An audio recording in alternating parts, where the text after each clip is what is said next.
What's going on, gang? Baltmatrix here, and today we are taking a look at Gekiatsu Dai-Oh from Shuriken Sentai Ninninger. This is a 6 Zord set, or 6 mecha set, and, well, it's definitely interesting. Just wanted to give you guys a quick look at the box here. Let's open them up and take a look. A quick overview of the mecha shows you the general size of all of them. We'll be doing a quick close-up of each one of them in just a minute.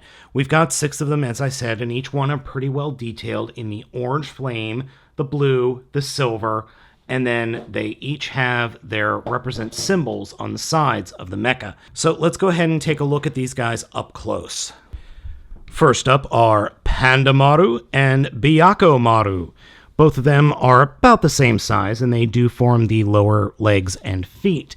The detailing on both of them is pretty good, though they are mostly white, which, what are you going to do? It's not that big a deal. Both of their shurikens are here on the top of the vehicle modes. They are technically land-based vehicles, but they do have a tendency to fly. Overall, they're not too bad, though the stunning lack of paint on the body of the units is kind of worrisome, in all honesty.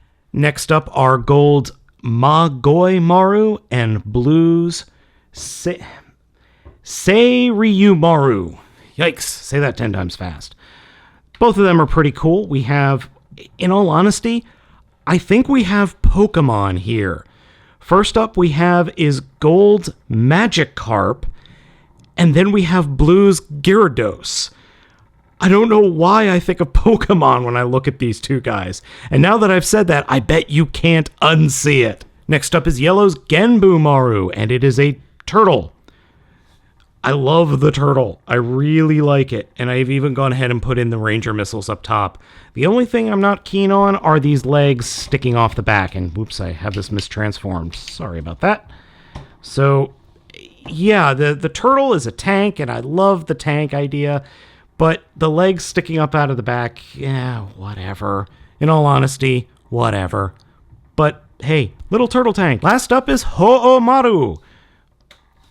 And, well, it's red, blue, white, and orange. Green eyes. In fact, most of these guys have green eyes. The only one that doesn't is Panda Maru. Weird. This is my least favorite, in all honesty. I get what they're going for, but it's kind of ugly. And now it's time for the Gekiatsu Shuriken Gattai. That's a mouthful. Starting off with the turtle. We're going to go ahead and take the legs of the robot mode, flip up the gray pieces, fold down the legs, and take the turtle head and fold it down. And there we have the torso. Then we're going to take Tiger, plug Tiger in, and fold up the foot. We're going to grab Panda and plug Panda in, and fold up the panda foot, and then stand the figure up. Next up, we take blue and gold and give him some arms. And attach them. And then we're going to attach the head. Fold the head down and put the shuriken on for lights and sounds, or just sounds in this case.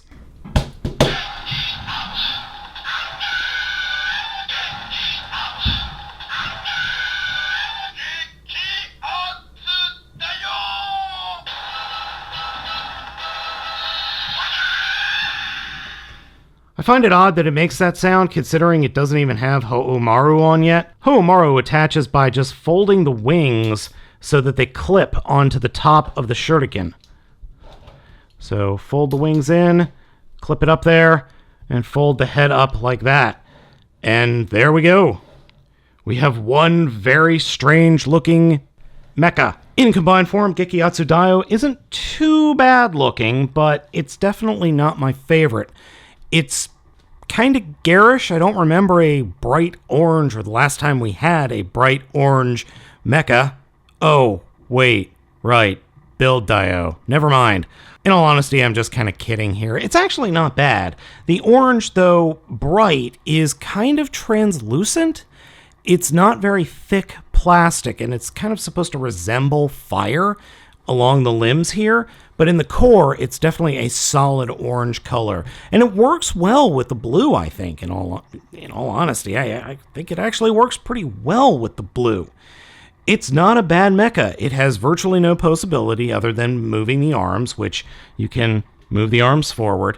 And it is a little weird that the arms aren't uniform in length.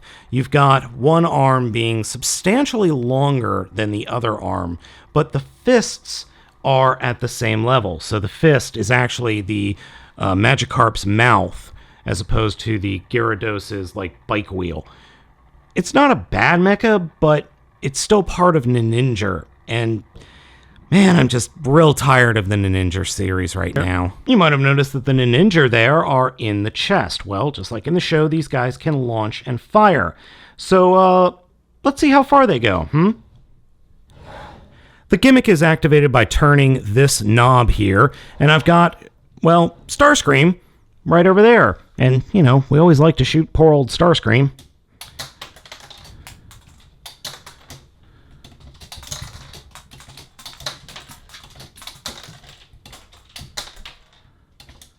And that's all of them. They fire about 18 inches on an arc. So as you saw, I did hit Starscream a few times. Each of the little Ninninger missiles are molded exactly the same, which makes sense from a production standpoint. But they're all molded after the yellow one, which is weird. Oh well. For the last bit of this review, we're going to go ahead and take Gekiatsu Dai-Oh and put him in the chair.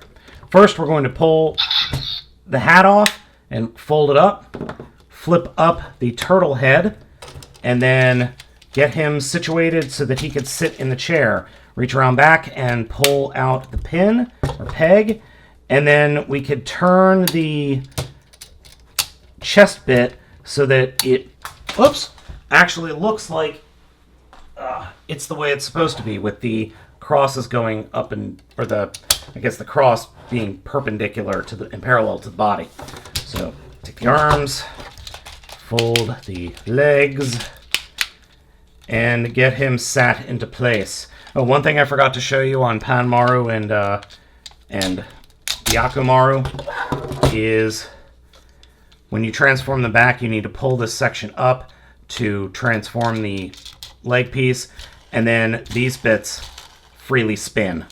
Forgot to show that to you guys. So, get this all going. Get him pegged and connected into place, like so. Get him holding the... Next, take Ho'omaru and fold him out into his normal bird mode. Put the little Red Ranger on top of him, and then this whole thing gets snapped in up here. And then finally, we're going to take this Shuriken and peg it into his chest, but first fold the face all the way up and peg that in.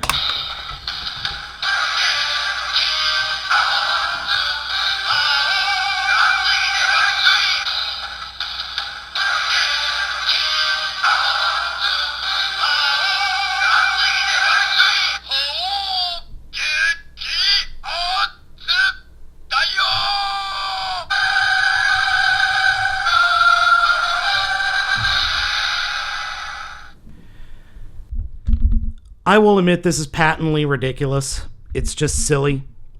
But at the same time, it is kind of cool. I mean, it is a little bit nifty. But I'm done with Ninninger.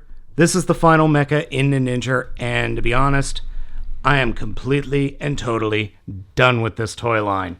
This has been very lackluster. I do appreciate the OMFG-ness of this combination. I mean, look at that thing sticking off his chest. That's just so stupid.